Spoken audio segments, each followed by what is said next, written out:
Yo, family, what's up? Happy Saturday. Welcome to my crib. Welcome to my house. Hey, I am blessed, man. I'm inhaling. I'm exhaling, which means I'm alive. So I'm happy to be alive. God is good. All is well. Listen, today we're going to jump into some Turo. Disclaimer, this is a Turo vlog, so we're going to jump into that. I'm going to give you an update on where we are with our kind of our journey with Turo. Also, we finally had our first bad guest. Bro, smoking in my car, scratched up my rims. We're gonna talk about all of that. I was devastated. I was ready to quit Turo. I was ready to give it all up, but I'm gonna tell you about that experience. We ignored a lot of warning. I'm gonna say I'm not gonna put this on my wife because she's gonna be like, I told you to cancel the trip. I ignored some of the warning signs up front, so we're gonna jump into that. But anyway, yeah, we're gonna dive into that in a little bit. We're gonna jump inside. Hey, I just got done eating some what is called Hawaiian rolls, so that's why I'm kind of mumbling up with some good stuff, man. The Honolulu, what? But anyway, let's get into it. Hey, enjoy this intro video, then I'll see you all inside. Let's talk about some Turo. Boom, see ya. Let's jump into this, yo. So Turo, it's been going good. I mean, honestly, it's been going good. You know, I'm gonna pull up some screen recording. John's gonna throw this on the side so you can see what I'm talking about. But I think the last time we talked, actually, let me give you an update on the Uconn, right? So last time we talked, I said, hey, you know, I'm thinking about putting the Uconn up, blah, blah, blah. I did. I listed the Uconn, got 3 bookings right away. Here's the thing about the Uconn. I mean, you all know my Uconn is customized and all of that. So I was like, well, let me list it at a premium rate. So 110 is what I listed it as. So I'm thinking, you know, I'm a genius if it works. You know, if it doesn't, who cares? I'm just listing on there.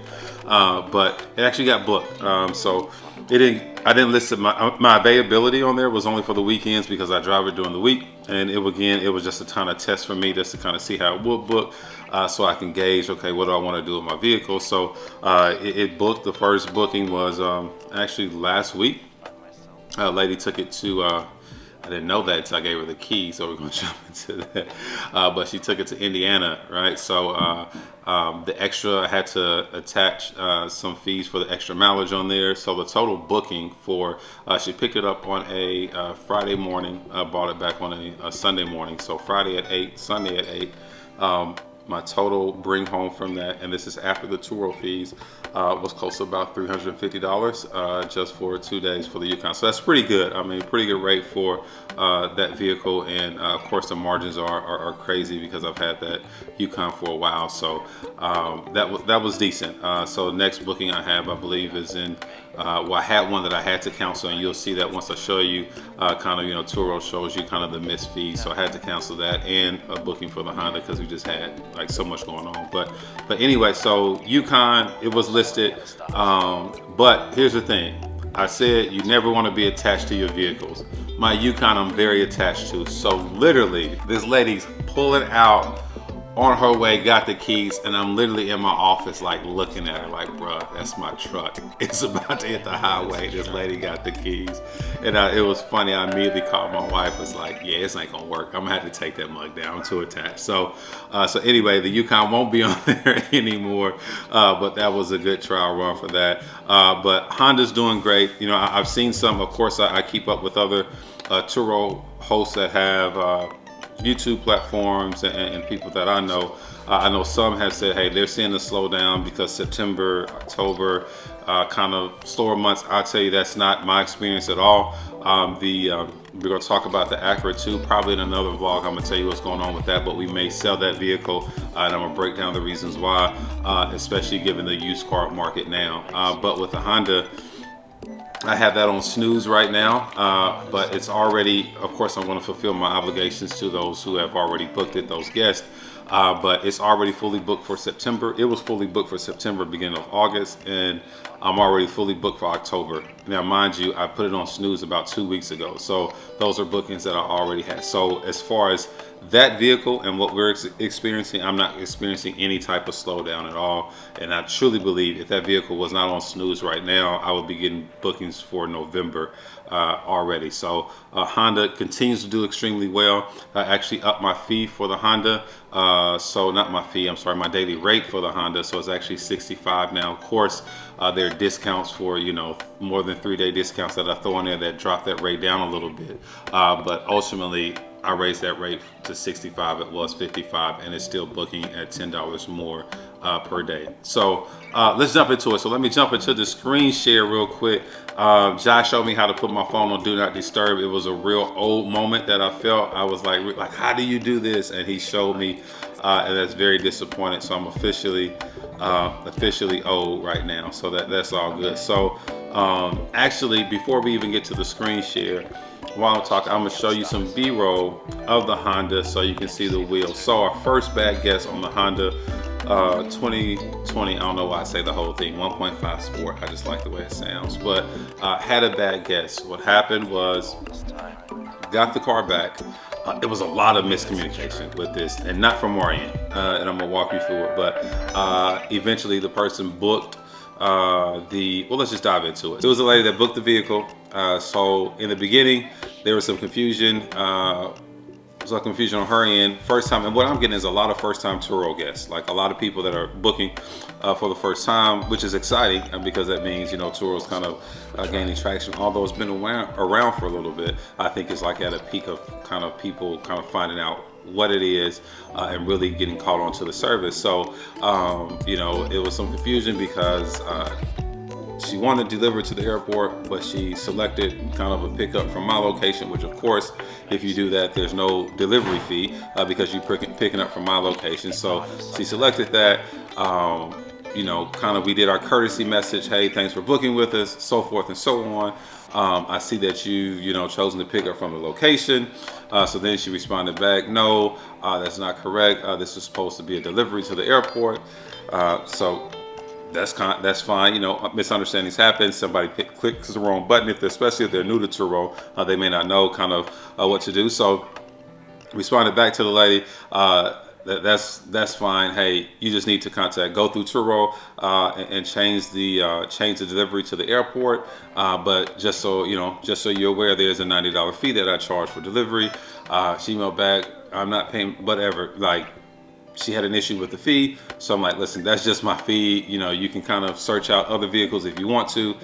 So I guess the lady ended up contacting Turo, couldn't find a vehicle that would work for her for that date on the platform. So Turo ended up contacting me and saying, hey, we want to help you work this out with this guest. And right then and there, I should have said, you know what, maybe this is not the best booking for me, so I should have canceled, but I went ahead and went through with it, worked it out with Turo with the delivery fee.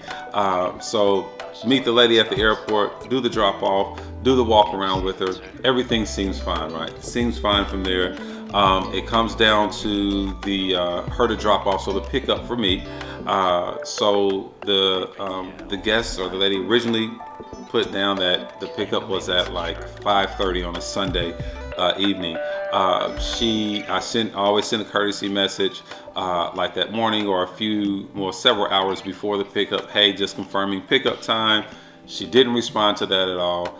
I get a message while I'm at home at around 3:45. It says I'm at the airport. It's like, I mean, come on now. So I had my wife, of course, I told you before, she handles all the customer service of it. So we just arranged for the lady to leave the keys in the car. Of course, you always want to have a duplicate key. Always want to have a duplicate key to your vehicles on Turo. So she locked it in the car. So went and got the vehicle maybe around the original pickup time. Did my walk around. Surprise. Got in the vehicle, taking my pictures. As soon as I open up the door, smoke smell just kind of hits me. And I'm like, no, this is not a great start, right? So smoke smell. So walk around the vehicle, look at the right side of the vehicle, and there are kind of obviously like curb marks actually on the tires. So both tires on the front passenger, back passenger, or back passenger side of the vehicle are scratched up. So you know what that means. That means my rims are more than likely. Now I got 19s, but I keep them clean. So I'm serious about wheels, but my rims were scratched up too. So, you know, at that point I am a little heated and upset because for one, with the confusion of the time, if I had the lady there, of course I would have pointed that out to her and said, hey, you know, it wasn't like this when I gave it to you. So let's talk about this, and these are the fees that you're going to incur. But I was unable to do that. So immediately got in contact with Turo, and just FYI, I'm on the 75 plan.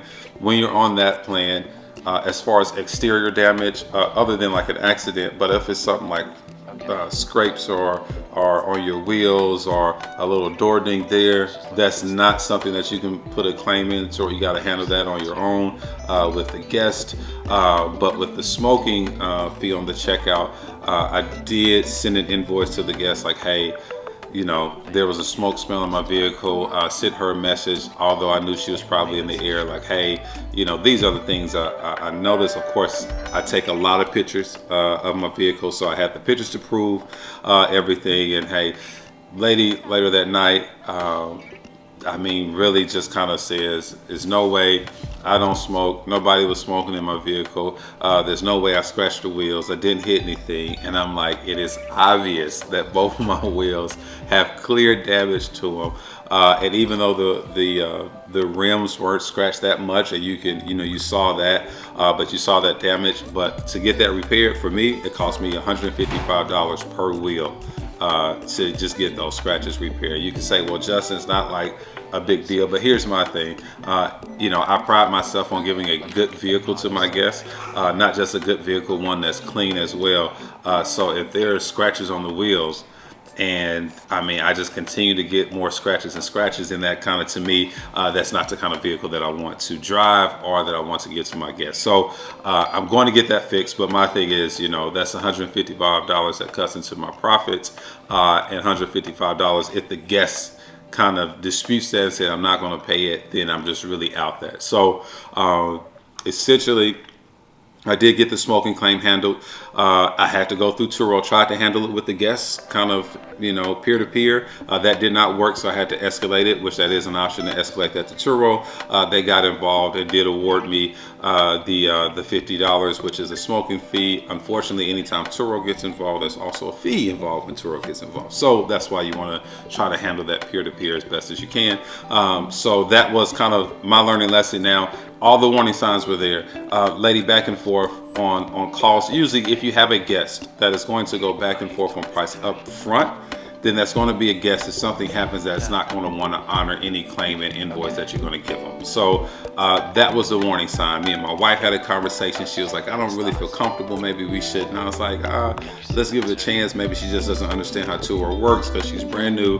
But I should have went with my gut, as we've done before, and avoided kind of running to that guest. So I had my first bad experience. I was ready to pull everything off of Turo that day. I was like, it's not my car. I was more attached to the Honda than I thought, but all is well now. I was able to kind of get the odor out of the vehicle, and we're good. Got actually a booking Monday. Today is Saturday for me, but a booking Monday that somebody will be taking that out. So again, that Honda is booked up for September and October, so it's doing pretty good. So let me give you an update on where we are with ours. So again, our journey started in July, late June for the MDX, but for the Honda, everything else started in July. So this is where we are. So let's go to the earnings. Let me show you that. So you can see earnings to date, $4,185, which is decent. I mean, it's not too bad. You can see I have some missed earnings on there, and I told you about the trips that I canceled here just recently. Upcoming, and you can see it's on November, but let's go to, and this is what I meant by September. You can see September, we've already earned $691. Upcoming in September is $563, and you can see kind of the missed earnings there, $340. That's the reimbursement, I'm sorry. So that's the reimbursement that I have for the Uconn extra mileage and the smoking for the Honda. You can see how we look for October. I mean, that's pretty good for October, and this is really the Hondas that is booking the most. In November, you can see how we look, and already in September, can't talk. Already in December, we have a booking already. So we're doing pretty good there. Reviews, you can kind of see we have 4.95 stars. So I mean, we're doing pretty good as far as our customer feedback. and performance. Let's look at our vehicles. So you can see all of the vehicles are snooze now. So I'm not getting any more bookings. I'm just trying to complete the ones that we have. Again, we're going to talk about the Acura and kind of break down the numbers on them. Already deciding to get rid of that, especially with the used car market and the hot market it is. But you see the GMC completed 2 trips on that. Those went really well. The other GMC trip I had it was local, but because of the type of car it was, a guest just wanted to use it. They were having a party, had a guest kind of, I think it was a guest singer or whatever, host coming in, so they wanted to kind of pick him up from the airport in my vehicle. What they said to me is they wanted to look the part. I felt good because I was like, somebody using my Uconn to look the part. Maybe I'll be in a video or not. I don't know. No, I'm just kidding. But that was pretty cool to have my vehicle used for that. So we've completed quite a few trips. I mean, 20, we're already in the status to be an all-star host, but they just haven't reviewed that yet because of the trips completed, acceptance rate, and of course our reviews. So that's where we're at so far on Turo. A lot more to come, share my experiences with you. I do want to kind of break down some of the numbers. See, a lot of people talk about, I'm making this on Turo, I'm doing this, but they're not actually showing their numbers to you, or not showing it to us, especially on different videos. But I want to break down our numbers a little bit and show you the margins, so you can see what we're bringing in. So hey, thank you all for taking this journey with me. That's kind of my part 2 of part 3 actually of my Turo experience. We're getting more used to it, getting more educated about what to do, what not to do, what pitfalls to avoid. So doing that, I talked about hire car before, still looking into that some more. Actually just bought some hire car stock because they are publicly traded, so did do that. So excited to kind of tell you about some things I've done with that. I'm not a financial advisor by any means necessary, but I was like, if I'm gonna jump into it, let me see if they have stock as well, and let's double dip in this thing. So I'll talk to you soon. Until then, be blessed, make today count. Hopefully have a blessed weekend, day, everything like that.